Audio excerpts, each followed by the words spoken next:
किसानों के हित में तमाम घोषणाएं अखिलेश यादव की ओर से की गई हैं और कहा गया है कि हमारी सरकार बनी तो किसानों के हित में यह फैसला लिया जाएगा। बीएसपी कैसे देख रही है अखिलेश के इस दावे को? नहीं, देखिए चित्रा जी, बहुजन समाज पार्टी दावे नहीं करती, हम काम करते हैं। अगर किसान मुद्दा है तो सबसे ज्यादा किसानों के हित में अगर कोई खड़ी हुई है तो बहुजन समाज पार्टी हुई।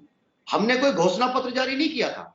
2007 में जब बहुजन समाज पार्टी की सरकार आई तो गन्ने का रेट 125 रुपये कुंटल था, और जब 2012 में हम सरकार से जा रहे थे तो हमने गन्ने का रेट 250 रुपये कुंटल किया।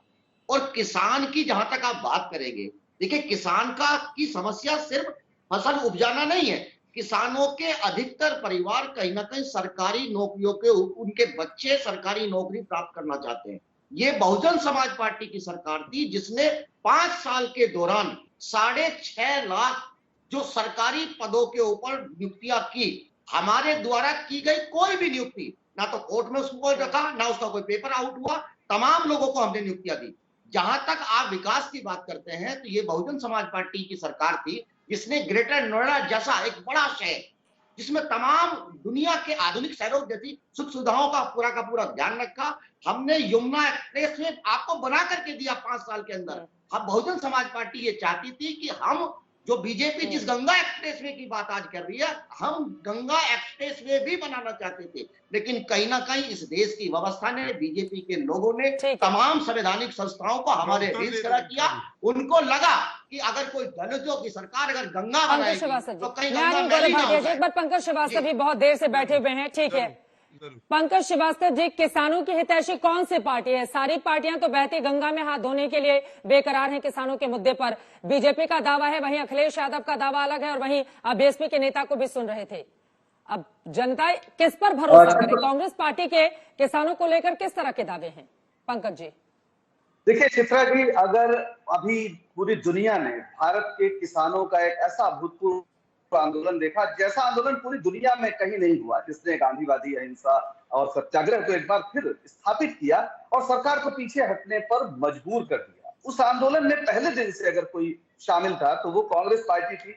राहुल गांधी लगातार इस आंदोलन में शामिल थे, हमारे कांग्रेस पार्टी के लोग शामिल थे, चाहे वो सड़कों पर उतर के संघर्ष करना रहा हो या संसद में सवाल उठाना रहा हो। मैं बाकी विपक्षी पार्टियों पर कोई टिप्पणी नहीं करना चाहता, लेकिन आप अच्छी तरह जानते हैं कि उनकी क्या भूमिका उस आंदोलन में रही है। देखिए मुझे बड़ा अफसोस होता है, अभी गौरव जी सुप्रीम कोर्ट के लॉयर हैं और उन्होंने एक इतना बड़ा झूठ बोल दिया जिसने देश के करोड़ों किसानों को निश्चित ही अपमानित किया। उन्होंने कहा कि इनकी सरकार ने स्वामीनाथन कमीशन की जो रिपोर्ट है उसे लागू कर दी। अरे भाई, उसी लिए तो इतना लंबा आंदोलन चला है। उसमें क्या था? उसमें था कि C2 + 50% हम देंगे, यानी जो उत्पादन लागत होगी किसानों की, जिसमें जमीन का किराया और जिसमें जो किसान है उनकी मेहनत, वो भी शामिल होगी, उसको इन्होंने नहीं शामिल किया और घोषणा कर दी कि हमने स्वामीनाथन कमीशन की रिपोर्ट लागू कर दी। इन्होंने अभी दूसरी पार्टियों का जो है वो घोषणा पत्र याद दिलाया, लेकिन इनका अपना संकल्प पत्र 2017 का क्या कहता है? इन्होंने कहा था कि किसानों का जो गन्ना का जो बकाया होगा हम तुरंत उसे दे देंगे। आज भी 4,500 करोड़ रुपया गन्ना किसानों का बकाया है।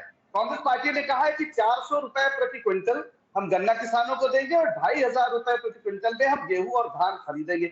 इन्होंने जो तमाम वादे किए थे, जो इनका संकल्प पत्र था भारतीय जनता पार्टी का किसानों को लेकर, उसको इन्होंने क्यों नहीं पूरा किया? आज उसका जवाब इन्हें देना पड़ेगा, इन्हें जवाब देना पड़ेगा। गौरव भाटिया जी जवाब दीजिए।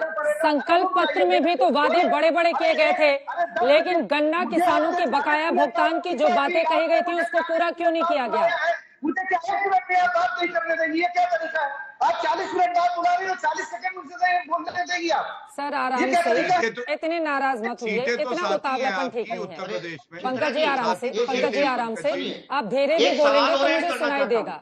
हम भाषण देने के लिए यहाँ पर किसी भी नेता को नहीं बुलाए हैं। एक सेकंड सुनिए ना सर, कोई भी नेता वो किसी पार्टी से हो उसको यहाँ पर भाषण देने के लिए नहीं बुलाया गया है। आप सवाल पूछेंगे तो जिससे जवाब देना होगा उससे मैं जवाब लूंगी या नहीं लूंगी। और दूसरी चीज ये है पंकज जी, अगर आप धीरे भी बोलेंगे तो भी मुझे उतना ही स्पष्ट सुनाई देगा। आपसे गुजारिश है, बोल लीजिए, अपनी बात पूरी कर लीजिए। मैं जबरदस्ती आपका मुंह नहीं बंद करवा रही हूँ, मैं बस गुजारिश कर रही थी जवाब लेने के लिए। आप अपनी बात पूरी कीजिए, मैं गौरव भाटिया से पूछ लूंगी बाद में। बोलिए। चित्रा जी एक छोटी सी बात मैं ऐड कर दूं, क्योंकि स्वामीनाथन रिपोर्ट की बात हो रही है। एक छोटी सी बात एक एक करके बोलिए भैया, एक बार उनकी बात हो जाए उसके बाद बोलिएगा आप सतीश जी प्लीज। देखिए एक चीज देखिए, यहाँ बार बार स्वामीनाथन रिपोर्ट की बात हो रही है। अगर स्वामीनाथन रिपोर्ट के आधार पर सरकार जो है एमएसपी लागू करना चाहती है, तो स्वामीनाथन रिपोर्ट के उस हिस्से में भी बात हो जाए कि जहां स्वामीनाथन की रिपोर्ट ये कहती है कि जो लैंडलेस पीपल है, सरकार की ये जिम्मेदारी है कि उनको 1 एकड़ जमीन दिया जाए। क्योंकि गौरव भाटिया जी बार बार स्वामीनाथन रिपोर्ट की चर्चा कर रहे हैं, मैं ये चाहता हूं कि इसको जरा थोड़ा डिस्कस कीजिए जी। धन्यवाद चित्रा जी। मैं नहीं समझता, मैं पूछ लेती हूँ पंकज जी की बात क्या हो गई। पंकज जी की आवाज आ रही है, अपनी बात जल्दी से पूरी कर लीजिए। पंकज श्रीवास्तव जी, मैं आपसे विनम्र निवेदन कर रहा हूँ कि 40 मिनट बाद क्या मुझे 40 सेकंड भी मौका नहीं देंगी? कोई बात होती है? अरे मैं ये कह रहा हूँ कि 700 किसानों की बलि भी है। आप 40 सेकंड बोल चुके थे सर, लेकिन जल्दी से अपनी बात पूरी कर लीजिए। ठीक है, नहीं ये तो आप सबको 4 बार बुला रही है और मुझे अगर आपने 40 मिनट बाद 40 सेकंड बोलने का भी मौका नहीं दिया तो मैं बिल्कुल आपत्ति करूंगा। और सबसे बड़ी बात है, अभी अजय मिश्र तेजी क्यों है भाई, क्यों है मंत्रिमंडल में?